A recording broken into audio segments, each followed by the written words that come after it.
Hello hi नमस्कार। चलिए हम नेहा का अगला भाग सुनते हैं।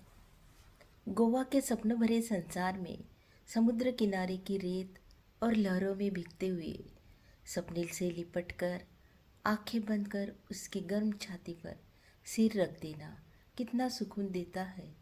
इन सभी यादों को दिल में संजोए हंसते खेलते हुए वे मुंबई की ओर रवाना हुए। हवाई जहाज की खिड़की से बाहर देखते हुए उन्हें अभी अभी समाप्त हुए हनीमून की मीठी यादें सताने लगी। जब वे मुंबई एयरपोर्ट पहुंचे तब रात के करीब 9 बजे थे। दुबई की फ्लाइट में अभी 4 घंटे बाकी थे। हवा में हल्की ठंडक थी, लेकिन उनके दिलों में एक अलग ही गर्माहट थी, प्यार की, एक नए सफ़र की।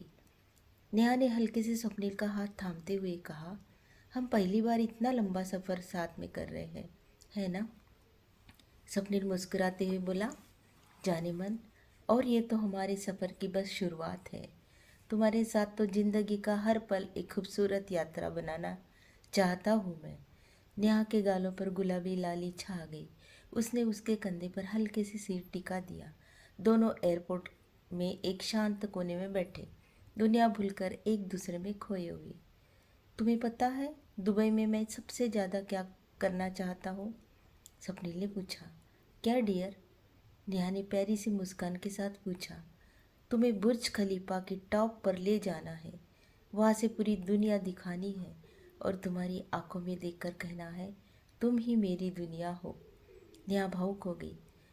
उसने उसका हाथ और कसकर पकड़ लिया। उस पल उसे एहसास हुआ कि यह सफ़र सिर्फ एक शहर का नहीं, बल्कि उनके प्यार की नई ऊंचाई को छूने का है। कुछ ही देर में बोर्डिंग शुरू हुई। हाथों में हाथ लिए एक दूसरे की आंखों में प्यार भरकर वे विमान की ओर बढ़ चले, नए सपनों को दिल में सजोए। दुबई की स्वप्निल यात्रा। नेहा और स्वप्निल। मुंबई से उड़ान भरने के कुछ ही घंटों में उनका विमान दुबई की जगमगाती दुनिया में उतर चुका। एयरपोर्ट पर कदम रखते ही दोनों को लगा जैसे वे किसी और ही दुनिया में आ गए हो। ऊंची ऊंची इमारतें, चमकती रोशनी, हवा में एक अजीब सी ताजगी और रोमांच। स्वप्निल ने नेहा को थामते हुए कहा, मैं तुम्हें सिर्फ दुबई दिखाना नहीं चाहता, बल्कि हर पल ऐसा बनाना चाहता हूँ कि तुम्हें वो खास लगे। बुर्ज खलीफा की ऊंचाई पर पहले ही दिन उन्होंने दुबई के ताज बुर्ज खलीफा को देखने का फैसला किया। ठंडी रात में वे दोनों उस गगनचुंबी इमारत की ऊंचाई पर पहुंचे। सामने पूरी दुबई की रोशनी से नहा रही थी। चमचमाते दिए, क्षितिज पर फैला समुद्र और दिलों में धड़कती भावनाएं। स्वप्निल ने नेहा को थामते हुए फिर से कहा, नेहा तुम्हें याद है जब हम पहली बार मिले थे, तब तुमने कहा था कि तुम्हें ऊंचाई जगहों पर बैठकर शांति महसूस होती है। नेहा चमकती आंखों से उसे देखते हुए बोली, हाँ, लेकिन तुम्हें ये कैसे याद है? वो हल्के से मुस्कुराया, क्योंकि मैं तुम्हारे हर शब्द से, हर याद से प्यार करता हूँ। मैंने तुम्हारे हर शब्द अपने दिलों में संभाल के रखे हैं। उस पल सैकड़ों मीटर ऊंचाई पर खड़े होकर नेहा को महसूस हुआ, इस दुनिया की सिर्फ दुबई तक सीमित नहीं है, बल्कि स्वप्निल के प्यार में पूरी तरह वो खो चुकी है। नेक्स्ट डे, डेजर्ट सफारी, रेगिस्तान में प्यार का ठिकान। अगले दिन उन्होंने दुबई की मशहूर डेजर्ट सफारी का आनंद लेने का फैसला किया था। रेगिस्तान के बीच शाम के सुनहरे सूरज की रोशनी में उनका सफ़र शुरू हुआ। ऊंट पर बैठते हुए नेहा ने हंसकर छेड़ा, कैसा लग रहा है राजकुमार?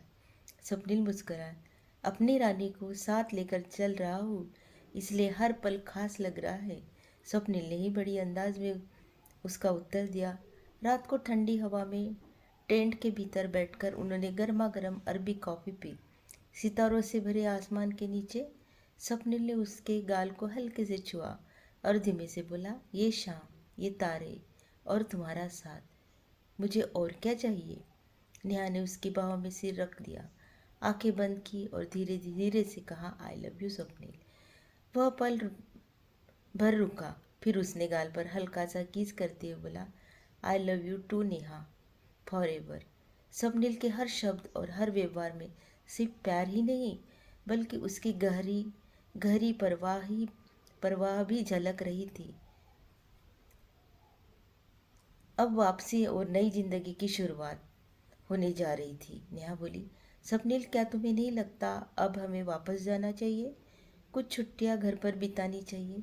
स्वप्निल ने हंसते हुए बोला, अरे रानी, हम आज ही निकल रहे हैं। तो तुमने बताया ही नहीं। सरप्राइज था ना। आज सीधे एयरपोर्ट जा रहे हैं। जल्दी तैयार हो जाओ, रास्ते में बाहर लंच करेंगे। दुबई को फिर मिलने का वादा करते हुए वे मुंबई जाने वाली फ्लाइट के गेट पर पहुंचे। लाइन में ज़्यादातर लोग भारतीय ही लग रहे थे।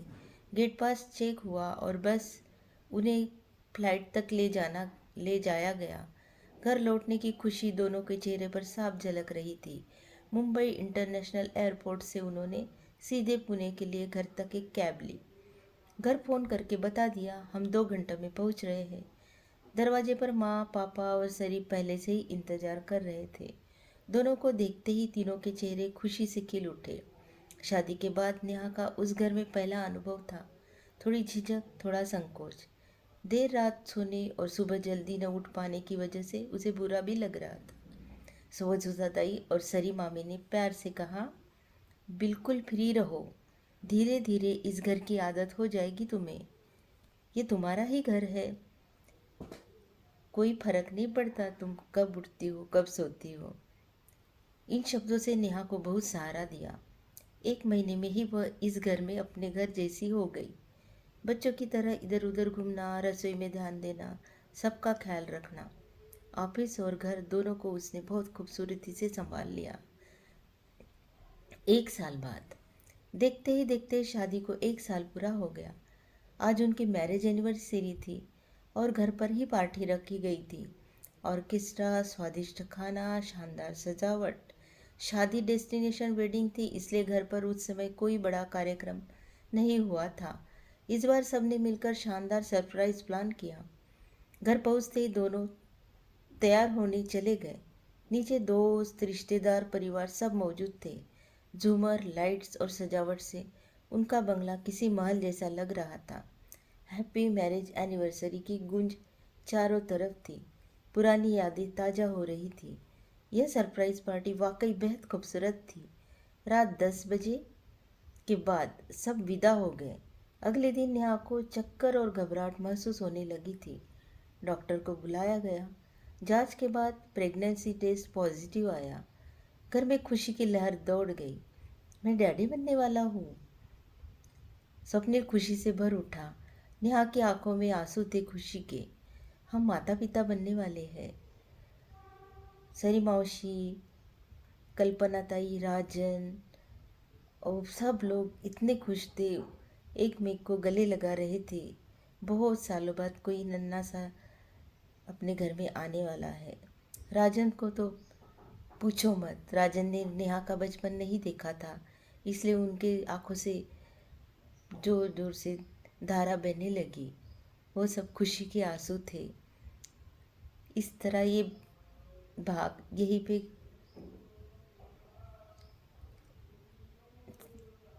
यह आपको कैसे लगा यह भाग, आप ज़रूर बताइएगा। धन्यवाद।